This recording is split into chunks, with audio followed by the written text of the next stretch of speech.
হরে কৃষ্ণ। এটা একটু অন্যরকম ভিডিও। কিছু আমি উত্তর দেওয়ার জন্য এসেছি। তোমরা অনেকেই বলো যে ইসকনে এত টাকা পয়সা খরচ করে এত বড় মন্দির গড়ার কি আছে? তাই না? আর এত সব জায়গাতে প্রোগ্রাম হচ্ছে, এত বৈষ্ণব সেবা হচ্ছে, কি দরকার আছে? এর থেকে একটা স্কুল করা ভালো।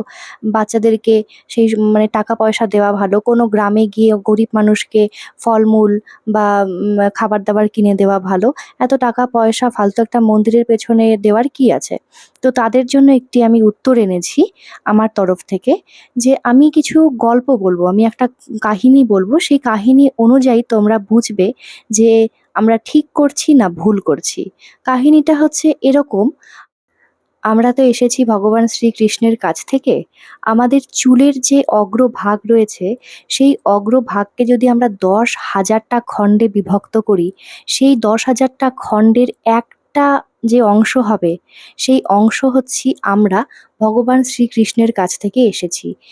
এটাকেই বলে আত্মা। একেই বলে আত্মা।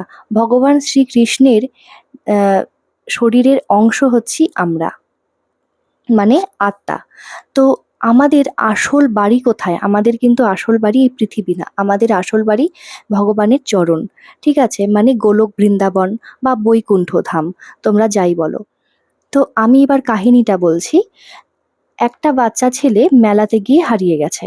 ঠিক আছে? মেলাতে গিয়ে হারিয়ে যাবার পরে সে খুব কান্নাকাটি করছে, তার বাবা-মাকে সে খুঁজে পাচ্ছে না। তো তাকে একটা জায়গাতে কাঁদতে দেখে তার পাশের বাড়ির একটা লোক এসে বলছে, "আহা! তুই কান্না করছিস? তোর তো অনেকক্ষণ খিদে পেয়ে গেছে, তাই না? অনেকক্ষণ ধরে কান্না করছিস। চল তোকে আমি কিছু খাবার কিনে দেই।" তো সেই লোকটা সেই বাচ্চা ছেলেটিকে খাবার কিনে দিল। খাবার-টাবার কিনে দিয়ে তাকে খাইয়ে-টাইয়ে মানে পেট ভরে গেল, সে ওখান থেকে চলে গেল। বাচ্চাটা কিছুক্ষণ পেট ভরা আছে, খাবার-টাবার দেখে সে ভুলে গেল তার বাবা-মায়ের কথা। কিছুক্ষণ বাদে যখন তার আবার খিদে পেয়ে যাচ্ছে, আবার তার বাবা-মায়ের কথা মনে পড়ে যাচ্ছে, তখন সে আবার কান্না করতে শুরু করেছে। তো এরপরে তার পাশের বাড়ির আরো একটা লোক আসলো। এসে তখন বলছে, "এই মা, তুই কান্না করছিস কেন? আরে তুই তো অনেকক্ষণ ধরে এখানে আছিস, এত বৃষ্টি হচ্ছে তার উপর আবার।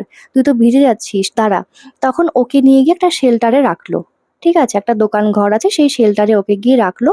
তারপর আরো কিছু খাবার-টাবার কিনে দিল, জামাকাপড় দিল। ভিজে গেছে যেহেতু, জামাকাপড় দিল, কম্বল-টম্বল দিল। ঠিক আছে? তারপরে সে সেখান থেকে চলে আসলো। বাচ্চাটা কিছুক্ষণ সেসব নিয়ে কিন্তু ঠিকঠাক থাকলো। তারপর কিছুক্ষণ পরে আবার যখন তার বাবা-মায়ের কথা মনে পড়েছে, সে কিন্তু আবার কান্না করতে শুরু করে দিল। এরপরে তার পাশের বাড়ির আরো একটা লোক আসলো। এসে এবার বাচ্চাটাকে দেখলো যে, "আরে ও তো আমাদের বাড়ির পাশে শ্যামলের ছেলে। তাহলে ও এখানে কান্না করছে।" ওকে কি করলো? হ্যাঁ, একটা ছোট একটা কোনো খাবার-টাবার কিনে দিল। কিনে দিয়ে তারপরে তার কিছুক্ষণ কান্নাটা বাদ রেখে তারপরে সে হাত ধরে তার বাবা-মায়ের কাছে নিয়ে এলো। এবার দেখুন, বাবা-মায়ের কাছে নিয়ে আসার পরে দরজা খুলে যখন তার বাবা-মা সেই বাচ্চা ছেলেটিকে দেখলো, তখন কি অবস্থা হবে? আনন্দে হাসিতে ফেটে যাবে, তাই না? আনন্দে কান্না করে ফেলবে। আর সেই বাচ্চা ছেলেটিও কিন্তু সেই সব খাবার কে দিয়েছে, কে ওই কম্বল কিনে দিয়েছে, কে জামাকাপড় দিয়েছে বা কে খেলনা দিয়েছে সেসব কিন্তু ভুলে যাবে। সে শুধু মনে রাখবে কে আমাকে আমার মা-বাবার কাছে ফিরিয়ে এনেছে। তাকে কিন্তু অনেক ধন্যবাদ জানাবে, অনেক জড়িয়ে ধরবে।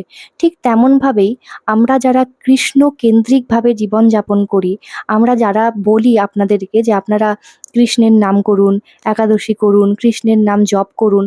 হ্যাঁ, আমরা গরিবদেরকেও আপনারা গুগল করে দেখবেন যে ইসকন থেকেও কিন্তু অনেক জায়গাতে প্রত্যেক রবিবার করে কিন্তু ভগবানের মহাপ্রসাদ বিলিয়ে দেওয়া হয় ভক্তদের মধ্যে।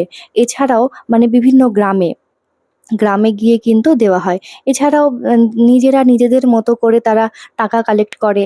নিজেরাই যেরকম চাঁদা তোলে। চাঁদা তোলা মানে হাত পেতে, পেতে চাঁদা তোলা না। প্রণামী বক্স থাকে।